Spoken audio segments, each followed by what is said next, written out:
Notre invité ce matin, Alexis Corbière, député France Insoumise de Seine-Saint-Denis, ex-porte-parole de Jean-Luc Mélenchon pendant la campagne présidentielle. Regardons le résultat en Italie, avec la victoire à la fois du mouvement 5 étoiles, qui est un mouvement inclassable, et de la coalition de droite et extrême droite, et le très faible score de l'extrême gauche que vous souteniez. Pourquoi ? Il y a un grand bouleversement politique qu'il faut regarder. Ceux qu'on nous présentait comme étant les prodiges de l'Europe, Monsieur Renzi, il y a quelques mois, souvenez-vous, avec Manuel Valls, Matteo Renzi, c'était les jeunes prodiges, les Mozart de l'Union européenne, sont quand même en difficulté. Ça montre combien la roue tourne.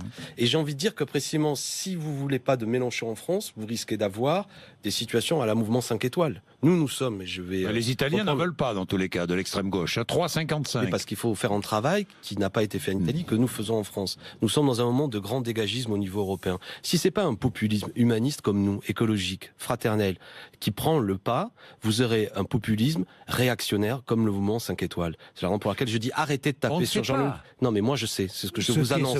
Ce que je vous annonce. Il y a aujourd'hui une profonde aspiration au changement dans toute l'Europe. Les gens en ont assez des politiques de l'Union européenne. Soit on veut de force leur imposer, et là la cocotte minute va exploser. Si vous n'avez pas une force progressiste, citoyenne, qui prend le pas, comme ce que nous essayons de faire avec Jean-Luc Mélenchon, c'est pas perfectible, mais ce que nous essayons de faire, vous fabriquerez des monstres. En Italie, parce que nos amis, ont pris beaucoup de retard, la situation politique était terrible, on n'en est qu'au balbutiement. Nos amis s'appelaient Potere al Populo, le pouvoir au peuple, ils ont bien travaillé, ils étaient vraiment jeunes, ils font un score 3,55. Voilà, très bien, mais on le savait que ce serait ça, mais je préfère au moins pour l'instant rester sur des idées claires par rapport à ces fabrications de monstres qui sont fabriquées, je le répète, par toutes ces politiques terribles au niveau de l'Union européenne ou des Berlusconi. Vous vous réjouissez de la chute des partis traditionnels en Italie? Mais il s'agit pas de ça. À la fois le parti de Renzi, le mouvement démocrate, et le parti de Berlusconi aussi, qui n'a pas fait un très gros score. Mais c'est pas que je m'en réjouis, c'est que c'est une évidence. Marine Le Pen s'en réjouit.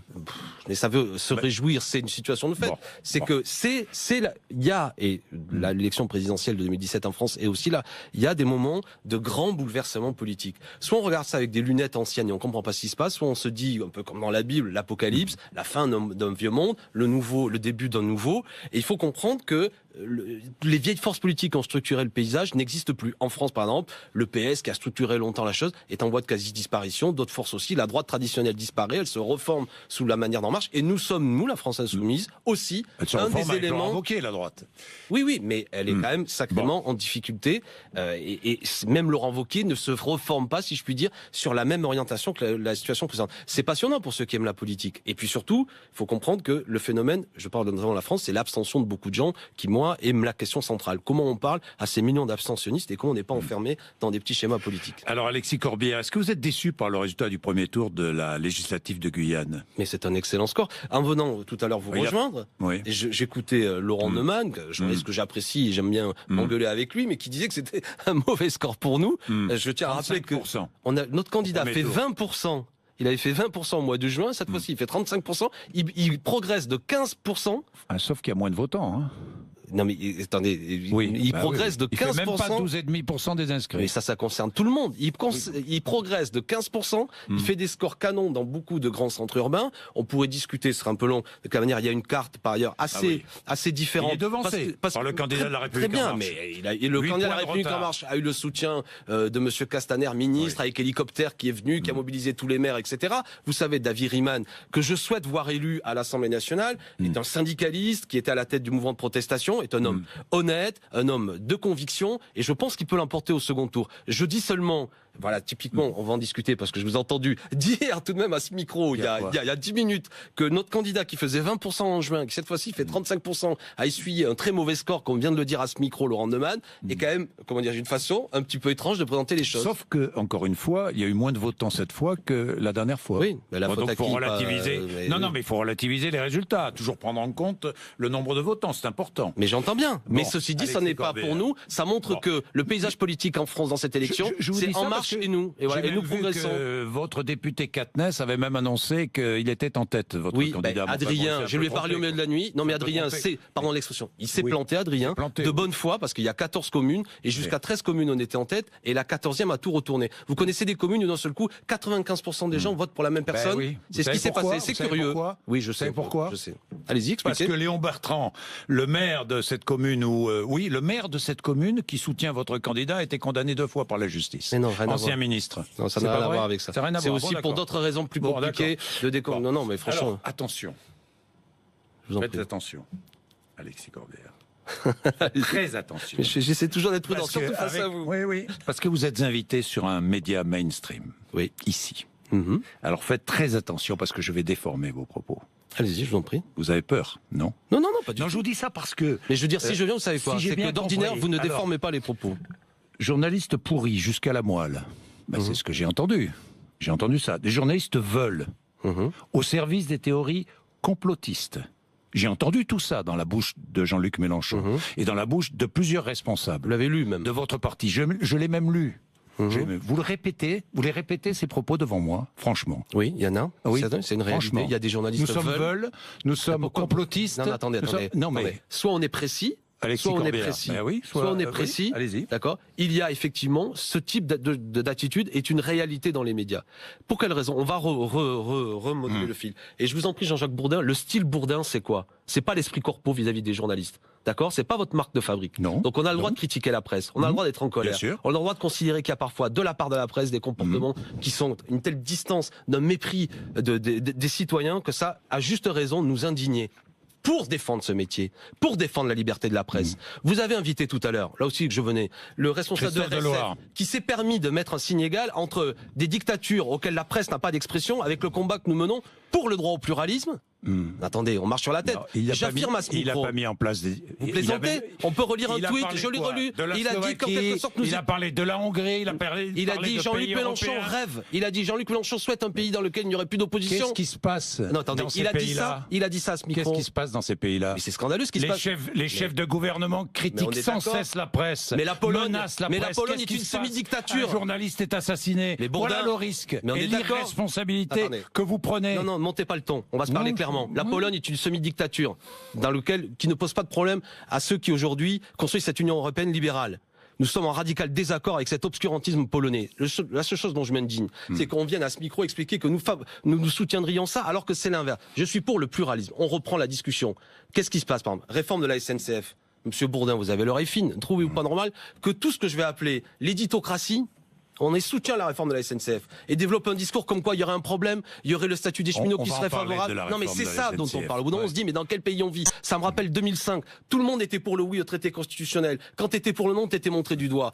D'accord? Il y a un problème de reprise en main. C'est faux. Mais vous Ce que vous dites plaisantez. est faux. Ah bon? Ici, c'est vous faux. plaisantez. Ici, c'est faux. Ah mais je peux vous attendez, dire. pourquoi je viens chez vous, Bourdin? Ouais. Excusez-moi, Jean-Jacques Bourdin. Pourquoi je viens chez vous? Parce que je le dis, c'est pas pour vous flatter, parce que vous m'avez agacé, on s'est déjà rentré là-dedans tous Oui, les deux. Mais on peut parler à ce Je micro. vous ai agacé, c'est vous qui m'avez agacé. Il n'y a surtout. pas de problème, il y a Ouais, pas de bon, problème. ouais, Mais d'accord, ici, sur cette même antenne, Oui. il y a des émissions parfois où il y a un ton absolument scandaleux qui est tenu, auquel moi je n'irai plus. Notamment une émission à midi, où il y a une espèce de poujadisme de comptoir absolument minable. Comment Non mais je le pouvez-vous- dis. Mais Comment oui. pouvez-vous dire cela Et je Comment dis ça. pouvez-vous Ah dire bon cela Bon. Les Est-ce émissions. que la haine- Non, non, alors, non, mais je vous pose- tiens, mais je vais attendez. pas- je Quand vous on pose- tape en je vous permanence pose sur les agents de la simplement- SNCF, qu'on les Mais salit, c'est qu'on pas les vrai. traite de tous On les ne tape noms. pas Mais contre vous les agents de la plaisantez, SNCF, vous on les plaisantez. respecte. Aux Mais grandes gueules, on attendez, le fait pas. Est-ce que, mais Aux alors, grandes gueules, je on vous le pose fait une pas. question. Je vous pose une Donc, question. il faut pas Alexis défendre Corbière. tout. Alexis Corbière. Je Oui. vous pose plusieurs questions. Oui. Mais Est-ce que, là, on a la perdu le haine, fou. est-ce que la haine des médias et de ceux qui les animent est juste et saine? La phrase, Oui ou vous non? citez une phrase de Jean-Luc Mélenchon Oui. qui dit « Mais cela ne doit pas nous empêcher de traiter cela rationnellement. » Justement, Ça veut pour dire quoi, éviter- rationnellement? Ben, ça veut dire que justement, il faut sortir de cette colère C'est-à-dire qui qu'il faut en existe. profiter, quoi. Mais non, C'est-à-dire pas que du vous allez tout. sur tous les Il faut- plateaux Non, pour c'est l'inverse. défendre vos points de vue. Vous avez la chance de pouvoir y aller, Jean-Jacques Alexis Bourdin, Corbière. Non, non, non, vous déformez, Mais si. déformez la citation Si. de Jean-Luc Mélenchon. Vous étiez sur tous les plateaux Mais hier. oui, il n'y a pas de problème, mais je peux ne pas venir aussi, je vais Mais pas non, partout. mais- C'est mais pas le je sujet. vous invite, c'est vous qui Mais très choisissez bien. de venir ou Mais pas. très bien, je viens. Parce que j'ai un sentiment Voilà. qu'en venant chez vous, je ne serai pas soumis à un pilori, mais qu'on pourra discuter. Non. Là, vous citez une citation, vous nommez une citation de Jean-Luc Mélenchon, qui se dit que cette colère qui existe dans le pays, on peut discuter sur le mot haine, mais cette colère qui existe dans le pays contre la Je presse. déteste ce mot. Très bien. Mais cette colère réelle qui existe dans ce Vous pays. l'aimez ce mot? Mais Franchement. je ne l'aime Vous pas. comprenez Mais qu'on je ne puisse l'aime pas. employer ce mot? Mais de la même Vous façon que je ne comprends pas qu'on puisse, par exemple, y compris à votre antenne, dire que si Jean-Luc Mélenchon se fait buter, ça posera pas de problème. Et ça a été dit, par exemple. Oui, ça, vous Bah. découvrez des choses. Ah bah ça, Ah bah oui, franchement, quand je vous cite une pas émission. chez moi. Mais il n'y a pas que vous, Non, je vous suis avez pas d'accord. 100% de l'antenne. Non, mais je suis d'accord. Non, je suis Donc, d'accord. alors Mais arrêtez. buter- Non, mais attendez, de quoi on buter- parle non, bah. De quoi on parle Attendez, on va revenir à des choses simples. Bon, Aujourd'hui, allez. dans la presse, Mathieu Croissando, directeur de Nouvelle Europe, se fait virer parce qu'il fait une une qui n'a pas plu à monsieur Macron. D'accord ? C'est une réalité ou pas? Deuxièmement, moi je suis administrateur de LCP, la chaîne parlementaire. J'affirme à ce micro qu'actuellement il y a une volonté de reprise en main de la part de monsieur Macron pour placer un de ses amis qui s'appelle Bertrand Delay, dont le seul travail est d'avoir fait un documentaire qui est une hagiographie du président. Et je ne souhaite pas qu'il soit nouveau président de LCP. C'est vrai ce que je dis ou pas? Troisièmement, le président veut virer madame Ernotte de la tête de France Télévisions, placer un ami à lui. Quatrièmement, la Société des journalistes du Parisien, journal que je vais attaquer en justice pour d'autres raisons, mais s'inquiète du fait que Bernard Arnault, principal actionnaire, aujourd'hui impose des unes favorables notamment à son ami Bompard, le PDG de Carrefour, etc., etc. Votre métier est en danger, Bourdin. D'accord? Il est en danger. J'ai une question à propos Il est de en notre danger. métier. Vous êtes favorable à la suppression de l'abattement dont bénéficient les journalistes ou pas? C'est un sujet. Je vous pose la question. Non, je n'y suis pas favorable. Ah C'est bon? pas ça le sujet. Ah, je suis assez étonné. Mais écoutez-moi. Par Non, contre, vous n'êtes pas j'utilise cet favorable. argument. Pourquoi vous n'êtes pas favorable? Parce que je considère. Pourquoi? Écoutez-moi. Oui. Je considère qu'aujourd'hui, c'est pas le problème. Je m'en fous, même si ça coûte cher aux contribuables. Ce que je n'aime pas, c'est que des journalistes montent au créneau de manière agressive pour dire que les cheminots bénéficient davantage sans expliquer qu'eux-mêmes en bénéficient. Moi, je suis pour l'aide à la presse, par exemple, et l'aide publique à la presse. Mais je suis pas pour que, à un moment donné, on montre du doigt, on pourra parler de Vous êtes favorable aux 122 millions d'euros versés pour aider les syndicats? Oui, bien sûr. 122 millions d'euros, oui. D'argent public? Oui, mais par rapport aux milliards qui sont donnés aujourd'hui, Non, mais je vous les pose la syndicats, y question. compris les syndicats patronaux, le pose la MEDEF qui en question. bénéficie. Oui, tous les D'accord. syndicats. Mais tous si les ça aide à la syndicats. vie citoyenne et civique, c'est pas un problème. La question, c'est où va l'argent? C'est pareil pour l'aide publique à la presse, par exemple. Je sais pas si ceux qui nous écoutent suivent, mais si c'est pour aider de la presse people, parfois qui n'en a pas besoin, alors qu'on aide moins la presse d'opinion, je trouve ça dommage. On pourrait discuter de comment on réoriente cet argent, sans aucun doute. Bref. Donc, vous voyez ce que je veux dire? Moi, je suis pas à discuter du statut des journalistes. Ce qui m'agace, c'est qu'un journaliste doit avoir le courage, si on y Est-ce qu'un considère- média est un outil de propagande ou pas? Il ne le faut pas. Il ne faut pas. Bon, d'accord. Donc Allez-y, vous allez allez, surveiller de finissez. près ce qui se passe aux médias. Alors, Mais dites-moi, attendez, non, Jean-Jacques Non. Bourdin, on en Oui. parle. Oui. Non, ne me faites pas le coup de surveiller de près. Mais non, moi, vous, moi, alors, moi, vous. je surveille de près. Je vois simplement le Oui. témoignage d'une journaliste qui était responsable de la rédaction, Hum. qui a été virée, si j'ai bien compris, après 5 mois d'essai, qui n'a touché qu'un mois de salaire. Non, vous n'avez C'est pas ça compris, c'est pas grave. C'est vrai Donc, ou pas? Elle n'était pas Est-ce que c'est responsable. vrai ou pas? Non, pas comme ça, non. Elle n'a pas été virée. Un mois de salaire sur premièrement, 5 mois de travail? Mais C'est vrai ou pas? c'est le cas de toute l'équipe. D'accord? Non, mais le c'est cas vrai, de toute donc c'est l'équipe. vrai. C'est le cas de toute l'équipe. Premièrement, vous voyez, vous me parlez du média qui est un média indépendant, je n'ai rien à voir. Ce Je n'ai n'est jamais pas... regardé, je peux Non, pas vous bah, dire. très bien. Sans Vous- prétention, mais c'est vous- pas par mais vous mépris. devriez. C'est pas Ils par font- mépris, c'est Ils que font des j'ai choses autre bien, chose ils à font des faire. choses perfectives. Mais je suis certain. D'accord? Je suis Y certain. compris, alors, après une période d'essai où ils ont considéré que cette journaliste qui paraît tout à fait respectable, je la connais elle aussi depuis longtemps. Oui. Mais ils ont, Elle est ils ont- respectable. Mais Et elle doit être il n'y a que respectée. des gens respectés. D'ailleurs, il a été proposé de faire autre chose. Elle n'a pas souhaité faire autre chose. Elle n'a pas été licenciée. Elle n'a pas été licenciée, d'accord? Donc faut pas dire ça. Deuxièmement, il y a une... Non, mais elle n'a pas été Oui. licenciée. C'est vrai qu'elle était en 5 mois d'essai, oui. Non, mais c'est une situation où on a le droit de discuter dans une équipe de ce qu'on fait. Y compris, vous voulez qu'on parle de la situation dans tous les journaux. Vous, ça vous est arrivé de vous écarter de certains collaborateurs, de le faire parfois sans ménagement. Ça arrive. Et alors, il y a eu toute la presse qui s'est mobilisée en disant que c'est scandaleux. Est-ce qu'on a le droit de discuter dans une rédaction d'une réorganisation? Pourquoi tout le monde nous tombe sur En le général, dos? Pourquoi ici- le député France Insoumise que je suis doit être un peu interpellé sur un média Non, mais- indépendant? Donc, vous voyez le climat que non, ça mais produit. je comprends. Mais le climat, c'est vous qui le Non, c'est créez. vous. Non, c'est vous. Pardon. Bon, allez, Non, c'est vous. Bien, on va passer à autre chose. La Oui. Syrie. Est-ce que vous renvoyez dos à dos les rebelles syriens, certains islamistes, et les troupes d'Assad? Mais il n'y a pas de gentil et pas de méchant, ça c'est une réalité. Vous les renvoyez dos à dos. Donc on est d'accord. Non, c'est pas ça le sujet. Il faut la paix. Il faut un processus de paix. Oui, D'accord? ça, tout le monde est d'accord. Non, pas tout le monde, pas nécessairement. Certains sont pour frapper, bombarder ou expliquer qu'il y aurait d'un côté les rebelles irréprochables. Et vous comprenez ce que je veux dire? Oui. Bachar el-Assad est un bourreau, un tortionnaire. J'ai pas de problème pour le dire ça. D'accord? Donc à l'inverse, ce que je veux dire, c'est que pas de vision manichéenne. Je vois très bien à quoi vous voulez en venir. Et y compris les journalistes sur le terrain qui font un métier difficile doivent à tout moment avoir l'exigence, ce que j'espère vous faites ici, je crois que vous le faites, de sourcer leurs informations pour pas présenter les choses de manière manichéenne justement. C'est ce que nous voulons dire. D'accord? Donc il faut la paix. Et il y a un peuple aujourd'hui qui est sous les bombardements et voilà. Donc qu'est-ce que vous voulez que je vous dise de plus? Mais je répète que Bachar el-Assad n'est pas pour moi la solution. C'est un dictateur. Mais allons. Alors, je voudrais parler de la SNCF. Oui, Est-ce que vous serez sujet. dans la rue avec les syndicats s'il y a- Il le faut. Il le faut. S'il y a Sujet- des manifestations. Sujet Oui. majeur. J'invite chacun à se mobiliser là-dessus. Défendons la SNCF. Aujourd'hui, on voit bien, il y a une volonté de la part du gouvernement d'avancer des arguments. C'est pourquoi on s'est un peu accrochés tous les deux sur le fait qu'il y a un problème qui serait le statut des cheminots. Ah bon? Pourquoi? Pourquoi le statut des Je m'en cheminots suis pas serait un accroché, problème? moi. Je m'accroche Non, pas mais avec je veux vous dire, sur le statut des non, cheminots. mais parce qu'on a commencé Mais là-dessus. est-ce En que c'est quoi- le statut des cheminots? Est-ce que c'est le sujet primordial, le statut Non, des pas du cheminots tout. Pas du tout. C'est quoi le sujet primordial à la SNCF? Bah, c'est notamment- la dette? 50 milliards d'euros de dette. D'où vient la dette? S'interroger sur d'où vient la dette, de mauvais choix gouvernementaux. Et que faites-vous?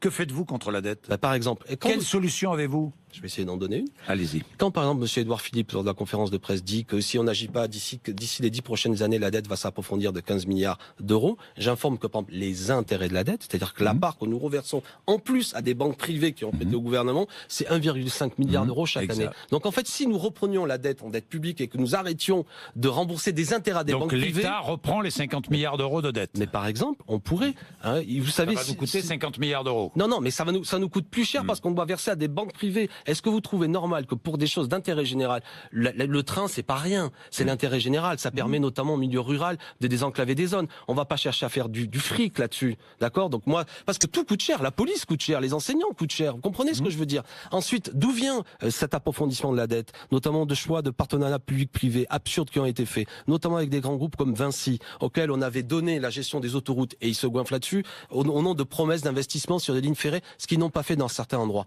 etc., etc. On peut discuter de tout ça. Mais il y a une chose, pour quelle raison il faudrait aujourd'hui remettre en cause le fait que nous avons notamment des cheminots qui travaillent bien, qui ne sont pas plus payés que les travailleurs français, qui ne partent pas à la retraite plus tôt?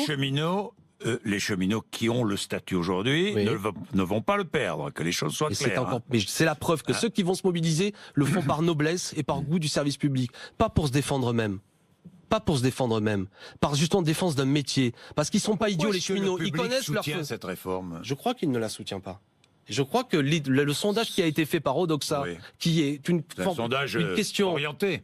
On est d'accord. La question, je vous pose la question. Mais vous l'avez lu la question? Non, je vous pose il y a de quoi, on en rigolerait tous les deux. C'est pensez-vous que doit continuer ces avantages qui n'ont plus lieu d'être, etc. N'importe qui se dit, non, il vaut mieux pas. Mais c'est pourquoi je me suis permis tout à l'heure, on l'a fait de concert, de dire on pourrait parler de la même façon des journalistes. Les journalistes bénéficient davantage d'abattements fiscaux incroyables, etc. Mort aux journalistes. Non, c'est pas ça le sujet. Même quand nous on critique les journalistes, c'est pour qu'il y ait dans ce pays du pluralisme et pas une unanimité où tout le monde se met à bêler en chœur. Il faut privatiser la SNCF ou il faut accompagner le gouvernement là-dessus, qui est courageux. Et les syndicats ou la France insoumise sont des conservateurs. J'en ai ras-le-bol de ça. Et chaque fois qu'on élève la voix, après nous être fait insulter, se retrouver mis au pilori. Pour quelle raison? Je reviens à mon sujet. Moi, je vais porter plainte contre le Parisien, par exemple, parce que je n'accepte pas d'avoir été mis en cause. Pourquoi? Parce que vous avez touché 3 000 euros, c'est ça? Non, c'est 3 000 euros par mois. 3 000 euros par mois. Vous m'avez invité combien de fois ici? Je venais 1 à 2 fois par jour. Quasiment, je campais à BFM. Vous aviez le statut d'auto-entrepreneur, c'est ça? Oui. Le statut dénoncé par Jean-Luc Mélenchon. Parce que c'est un statut de précarité absolue. Pourquoi je l'ai pris? Parce que la campagne était en précarité absolue. Ce qui est extraordinaire, c'est qu'autour de Jean-Luc Mélenchon, tout le monde avait ce statut, pratiquement tout le monde. Beaucoup. Non, très peu. 4 ou 5 personnes. Mais c'est pas grave. Non, voyez, vous ne dites pas. Un statut qu'il dénonçait, qu'il a dénoncé violemment. Parce que je vais révéler un scoop. Mon métier dans la vie, c'est pas porte-parole de candidat à l'élection présidentielle. Je suis enseignant. La campagne, dites-nous. La campagne commence le 10 février 2016. Jusqu'au mois d'octobre, je continue à faire mon métier et à mener campagne. À partir du mois d'octobre, c'est ce que me dit notamment mon supérieur hiérarchique et puis même l'équipe de campagne, en raison du rythme je suis obligé désormais de me mettre à plein temps sur la campagne. Donc je suis payé. Mais avec une difficulté, c'est qu'à tout moment, la campagne, vous savez, c'est pas la campagne glorieuse avec le recul. Elle est extrêmement fragile. Rappelez-vous qu'au mois de janvier, quand la primaire socialiste est terminée, on retombe à 9%. Que jusqu'au 18 mars, nous ne sommes même pas sûrs d'avoir les 500 signatures. Et donc le statut que je prends, qui est accepté en discussion avec toute l'équipe, c'est un statut de grande précarité qui me permet à tout moment d'arrêter pour coûter le moins cher possible à la campagne. Alors à l'arrivée, ça fait quoi? 28 700 euros divisé sur 7 mois. Avec statut d'auto-entrepreneur, 25% reversé à l'URSSAF. Ça me fait 3 000 euros par mois. Pourquoi je me suis mis en colère? Parce que Monsieur Griveaux, excellent débatteur, porte-parole de En Marche, qui était en quelque sorte mon adversaire. Il sera là demain. Voilà, lui touchait 6 000 euros par mois. Laurent Saïm, il avait quel statut lui aussi? Mais j'en sais rien, c'est pas le sujet. Mais quel est le problème d'auto-entrepreneur? Non, mais quel est le problème de je défends les auto-entrepreneurs. Mais c'est un statut que vous ne défendez pas. C'est un mauvais statut. Mais parce que moi, je ne veux pas de la précarité. Mais enfin, une entreprise, c'est pas une équipe de campagne. Et le 21 avril, ça s'arrêtait. Pour quelle raison venir me chercher là-dessus? Pour quelle raison salir mon honneur? Pour quelle raison dire, comme le fait le Parisien, que ça est moralement douteux? Au bout d'un moment, j'en ai assez. C'est pourquoi je me permets de l'annoncer à ce micro. Je porte plainte contre le Parisien. Je ne suis pas un punching ball, un sac de frappe, et à travers moi, mes amis de la France insoumise, ou quand il y a des mobilisations sociales pour défendre la SNCF, ou quand nous progressons dans les élections, faut inventer une affaire des comptes de campagne. Jean-Luc Mélenchon est un homme honnête. Tous ceux qui ont fait campagne sont des honnêtes gens. Notre campagne a coûté moins cher aux contribuables que toutes les autres. Nous avons fait des excellents scores. Oui. On pourrait s'interroger comment ça se fait que la campagne de Benoît Hamon a claqué en 3 mois plus que tout le monde, par exemple. Pourquoi En Marche a des problèmes vis-à-vis de certaines de ses données donateurs. Tout ça, on n'en parle pas. Les porte-paroles d'En Marche touchaient le double de moi. Mais c'est moi qui suis montré. Au bout d'un moment, je vous dis, c'est du militantisme, ça, c'est pas du journalisme. Et je le dis à ce micro, vous me donnez la parole. Regardez vous me donnez la parole. Vous verrez que les 6 000 euros sont évoqués. Et Laurent Saïm aussi. Griveaux. Mais il les vaut sans doute, Griveaux, c'est pas mon sujet. Je m'en fous de ça. Ce que je veux dire, c'est pour quelle raison? C'est moi qui suis tapé, et à travers moi, Jean-Luc Mélenchon, et pourquoi jamais les autres? Bon. Donc la presse et le monde des médias doivent entendre ce que je suis en train de dire. Oui, comprendre notre colère. On en revient au point de départ de la discussion. Je veux du pluralisme. La colère, ce n'est pas la haine. Non, mais attendez, Jean. Merci. Non, mais c'est vrai, Alexis Corbière, c'est vrai. Il faut réfléchir à ça. 8h57.